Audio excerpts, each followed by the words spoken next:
Thank you for tuning in. You're in for a treat because today is a special episode of Muddy York.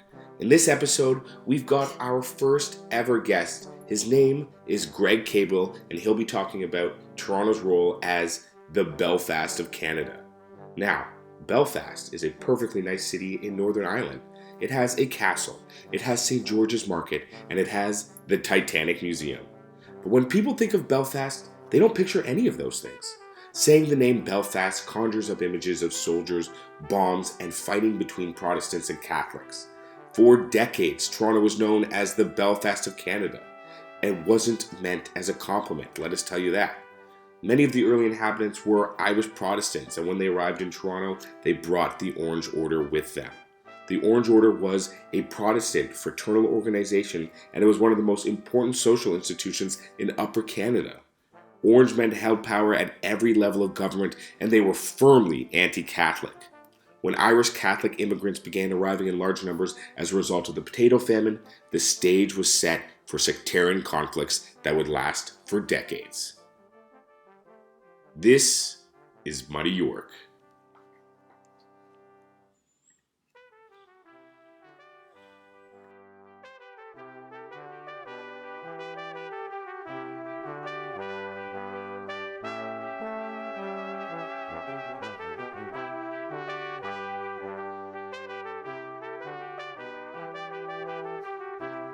Hello all, and as we promised in the intro, you are going to hear our interview with the very first guest that we have ever had on the Muddy York podcast. When we finally get to episode number 500, we will be pleased to welcome him back as a reward for showing such faith in us. So, hang around for about 10, 20 years and you'll hear him again. So, we're pleased to welcome Greg Koabel. Now, Greg runs his own podcast called The Nations of Canada. Now, if you are interested in a deep dive into Canadian history, man, have we got a podcast for you. Greg's podcast is incredibly thorough. And if you're looking for something that isn't just going to give you, a surface skimming, the Reader's Digest version, if you want to know the nitty, the gritty, what they were having for breakfast, I can't recommend it enough. I first came across Greg's work as a reader of Quillette, which is a website. Greg also does condensed versions, which are still very long because, as we said, he does a lot of detail of his podcast on Quillette, which is how I first came across him. And I reached out to him, and I'm very pleased to say that he came on board. So, Greg, you want to give the listeners just a 30-second version of your background and how you got interested in Canadian history? Yeah, thanks for having me on. My name's Greg Koabel, as you said. I studied British history, actually, originally, and that's how I got into podcasting. I did a British history podcast called Early Stuart England of 17th century British history, and I've never really considered Canadian history, despite being a history buff my whole life. My dad was a middle school history teacher, Canadian history, so it's always been, I think, a great disappointment to him that I never expressed that much interest in Canadian history. But just in the past few years, I've just fallen in love with it, and as you say, wanted to go on a deep dive, seeing as long a track of Canadian history as I could, and I'm finding I'm just loving it more and more. And that's what the show is all about, sort of a journey through Canadian history from its very beginnings. Wow, that's fascinating. I mean, so we're so glad to have you on the show today. And the reason why we brought you on is because you have an extensive knowledge on the Irish and how that affected Toronto and the early facets of Toronto. So, I mean, for background context, there's lots of information out there as Toronto as the Belfast of North America and what the Protestant ascendancy and Catholic underclass was like. So we kind of wanted to talk to you about that, and then we're going to try to talk about St. Patrick's Day riots and a little bit about that. But is this your area of expertise? Like, what made you so interested in this? And let's talk about it. Well, actually, sort of conflict between Protestant and Catholic Irish in Toronto is, I mean, it's a huge part of the city's history. But just recently, this is going to sound like a bit of a tangent, but just recently I was thinking about it quite a lot because I was reading a book on the Portuguese community in Toronto, This Pilgrim Nation by Gilberto Fernandez. And he has a anecdote he tells, or there's a pretty significant moment in Portuguese Canadian history in Toronto of a protest in 1961 where the sort of conservative element of the Portuguese community was commemorating their national holiday, and the sort of leftist part of the community wanted to protest against the Salazar regime, which was a right-wing fascist regime that was currently ruling Portugal. And what I found interesting was the mayor, William Dennison, came into the protest at City Hall and tried to break it up and was explaining that here in Toronto, or here in Canada, we leave our past sort of politics of the old country behind, which was pretty rich coming from William Dennison, who's a member of the Orange Order, which for more than a century had been sort of the headquarters of a struggle in Toronto that really is bringing the politics of the old country, in that case Ireland, into the new. So that sort of got me thinking about how this story is set in the 1850s and 1860s, but it's not concentrated there. But that's a bit of a digression to start with, which is sort of a ominous sign for how this interview is going to go.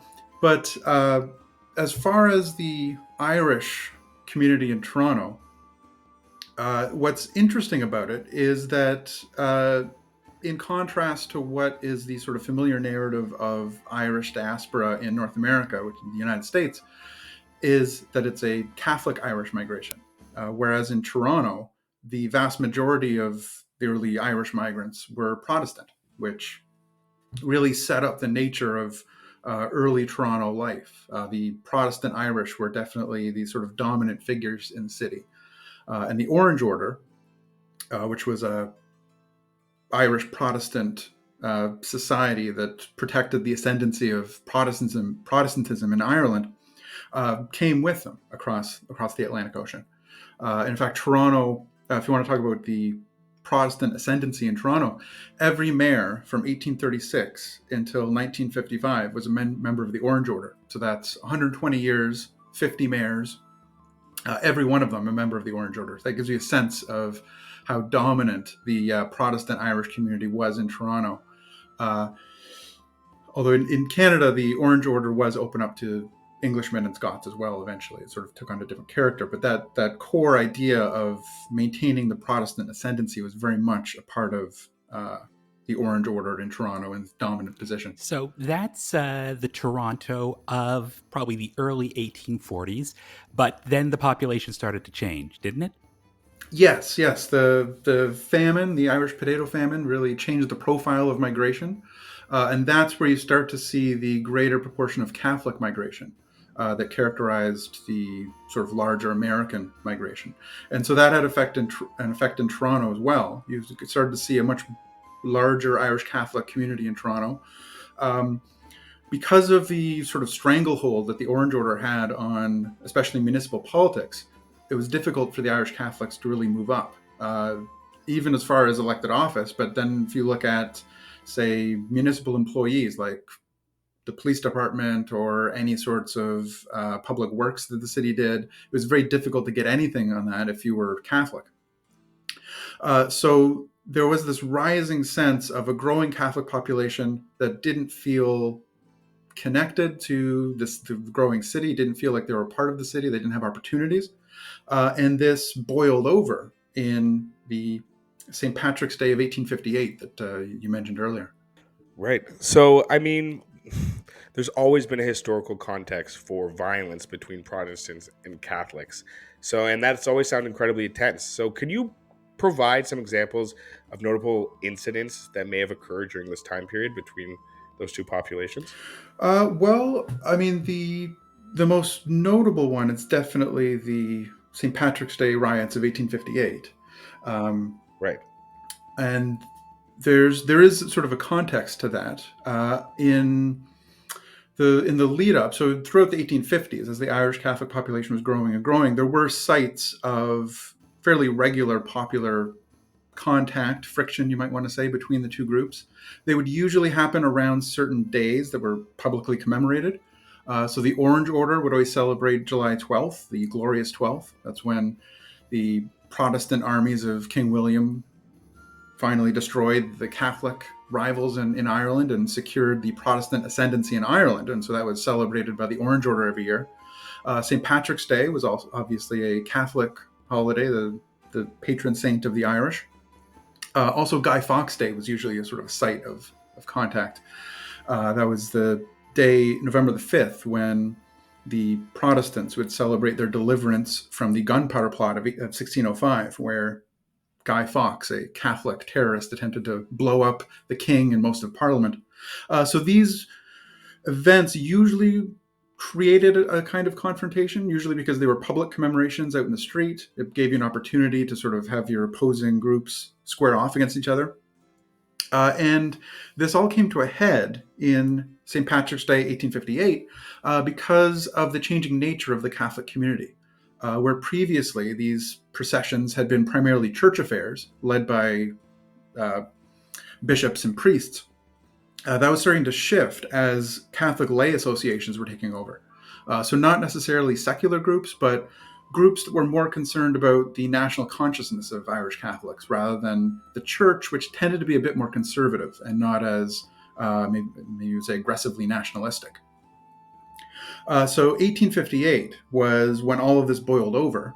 The St. Patrick's Day procession ran along King Street, and actually most of the events we're going to talk about today happened on a very narrow stretch of King Street from Church over to Sherbourne. So in this particular St. Patrick's Day, the Catholics were marching down King Street, but they were stopped around Jarvis by a butcher's cart that happened to sort of find his way into the middle of the procession.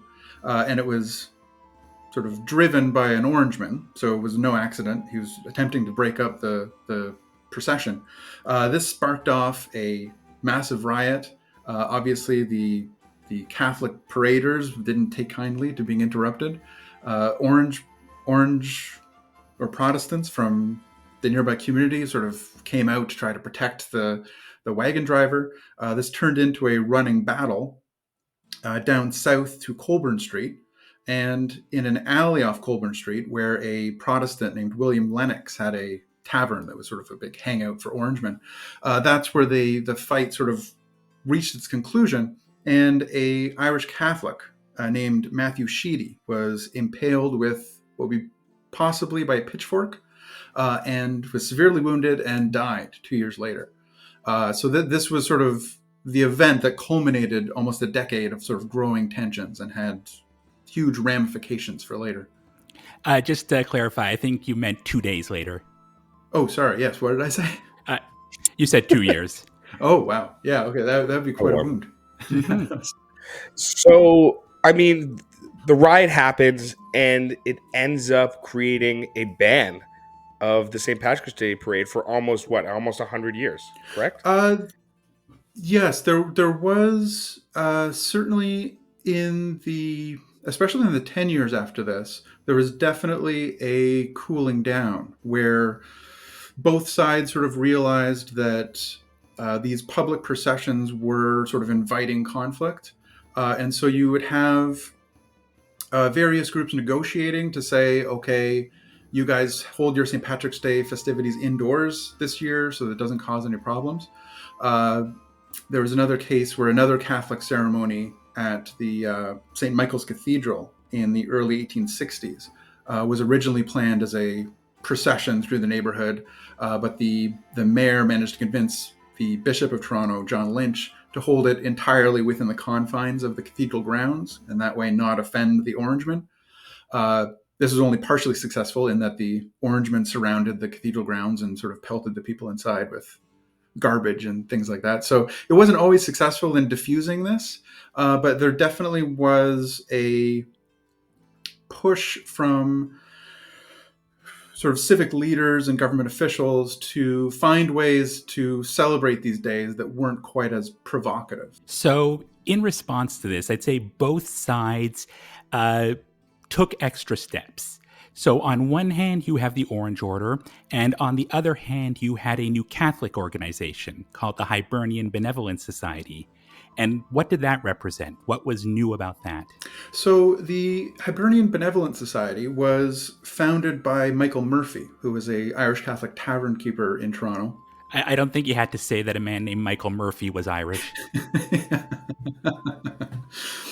Yeah, so he founded the organization as a direct response to the sort of outcome of the St. Patrick's Day riot, because the death of Matthew Sheedy was investigated by the coroner, but due to a lack of evidence, most notably by the Toronto police that witnessed the event but refused to really provide any testimony, there was no indictment brought. Essentially, they decided it's impossible to tell who had stabbed Matthew Sheedy, so there's going to be no criminal investigation. So Murphy and other Irish Catholics sort of took this as the last straw, that they couldn't really hope for any protection from the orange-dominated Toronto police, so they were going to have to look after themselves. So the Hibernian Benevolent Society was, at least nominally, a mutual aid society, which wasn't that uncommon at the time. It's usually based along ethnic lines. Groups help each other out. But there was an added element that was new, which was a kind of almost paramilitary organization. The idea was that the Hibernian Benevolent Society would band together and act as almost their own police force on these days where you could expect violence or rioting, so St. Patrick's Day or the Glorious 12th or Guy Fawkes Day. They would act as a kind of patrol that protected Catholic property, protected Catholic families. Seems pretty benign. Why did it become so controversial so quickly? One of the reasons it became controversial was a bit of an accident of timing, in that St. Patrick's Day 1858 is when the Hibernian Benevolent Society really came together. At the same time, unconnected to that, the Fenian Order was established in the United States. Now, the Fenian Order was a much more revolutionary organization. This was a community of Irish Catholic exiles in the United States and contacts in Ireland itself, who had the goal of a revolutionary independent republic in Ireland. Their goal was to liberate Ireland from the British Empire. And now the problem this posed people like Michael Murphy is that they were British subjects, they were Canadians, they didn't really have the same goals as the Fenians, but viewed from the perspective of Protestant Toronto and Protestant Canada, it wasn't that difficult to sort of meld these two groups together and look at the Hibernian Benevolent Society as a kind of fifth column for some kind of Irish nationalist revolution that was coming. So it seems as if Murphy was arrested for being a part of this. Could you clarify that? And what happened? And there was some sort of getaway and escape or something? I'm not totally clear on this, but it sounds very interesting. Right. So this event, both these organizations were created in 1858. The Fenians sort of made their greatest bid for liberating Ireland 8 years later in 1866. The idea was to invade Canada and either barter that with leverage for recognizing a revolution in Ireland, or actually drawing the United States and Britain into a war in which Ireland would be able to exert its independence that way. How Murphy got involved was there were actually two Fenian factions and two Fenian plans, one to invade Ontario, or at that time Upper Canada, and one to invade New Brunswick. Murphy was connected to the Fenian faction that was invading New Brunswick. He actually opposed the invasion of Upper Canada, as he didn't want war to sort of enter his own backyard. So Murphy was arrested while riding a train from Toronto to New Brunswick to participate in the New Brunswick raid. The train was stopped just outside of Cornwall. So he was arrested with a few associates. They had weapons. They were quite clearly were on their way to involve themselves in a Fenian invasion. The Canadian government had actually intercepted a cable asking him to come. The Fenians had sort of invited him to come take part. So he was arrested. He eventually actually escaped before a trial could be brought against him, and lived in exile in Buffalo for the rest of his life. He actually set up a new tavern in Buffalo called the Irish Arms, which I think was a kind of a clever little nod to what the reason he was no longer welcome in Canada. Well, I mean, it sends an important message to any Canadian who would think of taking up arms. If you rebel, you will wind up in Buffalo. And I mean, what else is there? What else could be threatened? The wings are good. Yeah, it's as severe a punishment as the justice system is going to dole out. So that's the Catholic side. On the Protestant side, you have the Orange Order seemingly triumphant. After the 1858 riots, Catholic is murdered and no one is held accountable. But 2 years later, they would be utterly humiliated by a person that they saw as their ally. So you want to explain what happened there? Sure, yeah. So the Catholics did get their revenge, as you say, 2 years later, in the form of the Prince of Wales, the oldest son of Queen Victoria, who was making a visit to British North America in 1860. Now, this should have been a sort of crowning achievement for the Orange Order. Their whole order was based on their loyalty to the crown, their loyalty to the British Empire. So they really look forward to the ability to host a member of the royal family in Toronto, which was sort of the focal point of the Orange Order in Canada. But it was the first time a member of the royal family had visited Canada, so it was definitely a huge deal. The problem was the Orange Order in Ireland and in Britain as a whole was a bit more politically complicated than the Orange Order in Canada. Where the Orange Order in Canada was very politically powerful, very entrenched in the institutions of government, in Britain, the Orange Order was quite often seen as problematic. Their sort of independent paramilitary organization sort of interfered with the state's goal of maintaining civility and peace in Ireland. They didn't enjoy the fact that the Orange Order would often have clashes with their Catholic rivals. So periodically, the Orange Order would be suppressed in Britain. So when the prince came to visit, the government, the British government that was sort of organizing the trip, was very sensitive to any embarrassment that might happen if the prince's visit set off sectarian clashes in Canada. And the Catholics, the Irish Catholics of Canada, from their position as sort of underdogs, they sort of saw this as an opportunity to sort of rebalance the sort of power relationship. So several Irish Catholic communities, not just in Toronto, but also in Kingston and other communities, argued that they didn't feel comfortable participating in ceremonies welcoming the prince if they had to, say, walk under orange arches, which were usually what these events would be, sort of a procession through the city streets. You'd have various commemorative arches set up. The Catholics protested against having to march under orange arches, sort of festooned with orange iconography that they found quite offensive. So they made enough of a sort of stink about this that the British handlers of the prince's entourage were convinced that it would be best if everything orange was just toned down. They didn't want to spark any sort of conflict.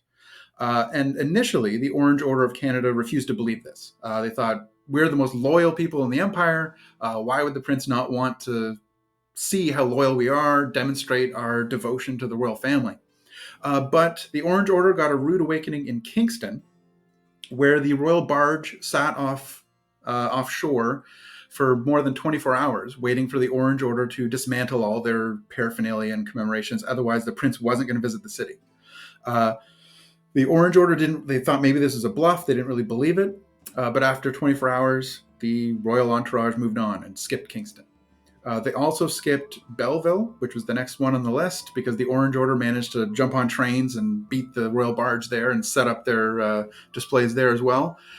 So they bypassed Belleville. They actually did stop at Coburg, mostly because probably John A. Macdonald and the Canadian government managed to conveniently hold up the train that was carrying the Orangemen down the way. So they managed to sneak into Coburg. And next after Coburg was Toronto. So the Orangemen in Toronto had been watching this. They'd been getting more and more concerned. It would be humiliating to take down all their orange paraphernalia, but it would be even more humiliating if the prince didn't visit Toronto at all. How could Toronto claim to be the most loyal city in the empire if they couldn't even host the prince? So at the last minute, the sort of elites of the Orange Order decided to back down. They agreed to dismantle any of the orange arches. They would leave up arches that commemorated the royal family, because that was the royal family of everyone, not just the Orange Order. But it was a humiliating climb down for the Orange Order.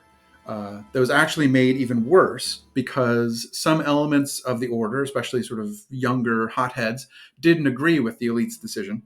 And while the prince was in services at St. James's Cathedral at Church and King, a group of sort of young Orangemen went out and erected very quickly a orange arch that the prince would then have to pass under when he left church. This turned into a whole fracas that had Orangemen fighting against each other, as some tried to dismantle the arch, other ones defended it, tried to keep it up. When the prince came out, some of the young Orangemen actually tried to unhorse his carriage and drag it through themselves to the arch to force him through. They managed to fight them off and avoid that, but it was a hugely embarrassing scene for the Orange Order all around. So, I mean, do we want to fast forward a little bit? I feel like the Orange Order came to an end, right? It had its stranglehold on Toronto until, what, the 1950s? And this marked a specific turning point. So, up until then, like, what were the key factors that led to this shift in power dynamics within the city, in your opinion? I think there's probably multiple factors. There's the growing weight of the Irish Catholic population, their growing ability to organize politically, and the Hibernian Benevolent Society is a part of that, but really that was just one group of many Irish Catholics that organized. There was a Irish Catholic press in Toronto developed. There was a lot more political engagement. You had the liberal and conservative, or Tory and reform, whatever sort of the different factions you want to call in sort of national politics. There was an increasing engagement with them, with Irish Catholic voters, a real push to attract the Irish Catholic vote. And really, in the aftermath of the Prince of Wales visit in 1860, less than a year later, you had a Canadian election in 1861, and there was some sort of expectation that John A. Macdonald and the Tories, who had been in charge of Canada for the Prince of Wales visit, that they would sort of pay the price of having let down the Orange Order by not standing up for Orange sort of pride. But in fact, the opposite is true. The reformers, especially George Brown, who had denounced the Catholic attempt to sort of overturn the Orange Order's sort of big show, they were the ones who suffered. The Tories and Macdonald actually benefited from getting the Irish Catholic vote in the next election. So part of that, I think, is more numbers and better organization of Irish Catholics. The other thing to note is that the Orange Order remained a dominant force in Toronto politics. Their sort of hold over the machinery of politics persisted after this. And I wouldn't say that they weren't also influential in national politics, but definitely I think the factor of Toronto politics standing out as particularly orange in comparison to the rest of Canada definitely stands out in the sort of history after this. If anything, I would say the Orange Order sort of entrenched or retrenched in their control over municipal government. As you mentioned, it was almost 100 years after this before you had a mayor that wasn't a member of the Orange Order. Right, and that was Nathan Phillips, right? Did you want to? Yeah. Yeah, Nathan Phillips, Toronto's first Jewish mayor. Right. And actually, the campaign that Nathan Phillips won was really fought on language that wouldn't have been out of place 100 years earlier, at least on the side of the candidate. I'm forgetting which one it is now, but the candidate that was a member of the Orange Order. A lot of the campaign rhetoric was Toronto's identity as the beacon of loyalty in the British Empire and its British roots and British identity, whereas Nathan Phillips really capitalized on the changing demographics of Toronto and how that didn't reflect the reality of Toronto on the ground at all. And really, the sort of Orange domination of Toronto politics hadn't really reflected the demographic shape of Toronto for quite a long time, for almost a century. But that sort of grip was maintained up until it was finally broken in the 50s. Now, that was a great summary of some of the events in Toronto's history. And for our listeners, many of the topics that we mentioned, like the Orange Order, like Nathan Phillips, like the election of 1955, will be episodes in themselves. But unfortunately, Greg can't spend all of his day being interviewed by us. He seems to think that there are better things to be done, but what are you going to do about that? So we would like to thank him for coming on. And as I said, if you are looking for a deep dive into Canadian history, Nations of Canada is a great place to start. And, if you really want to know, as I said, the real depths of it, not the kind of stuff you got in high school when you were reading a 12-page chapter, this is the place to look. So thank you to Greg for coming. Oh. And Greg, do you have any last comments? Thank you so much, Greg. No, I just wanted to also thanks, Greg, for coming. No, thanks a lot for both of you. Yeah, it's been fun. All right, this has been Muddy York, and we will be back at the beginning of March with an episode about a woman who was arguably the most famous person in the world during the 1920s, Canada's silent film star, Mary Pickford. And we'll speak to you then.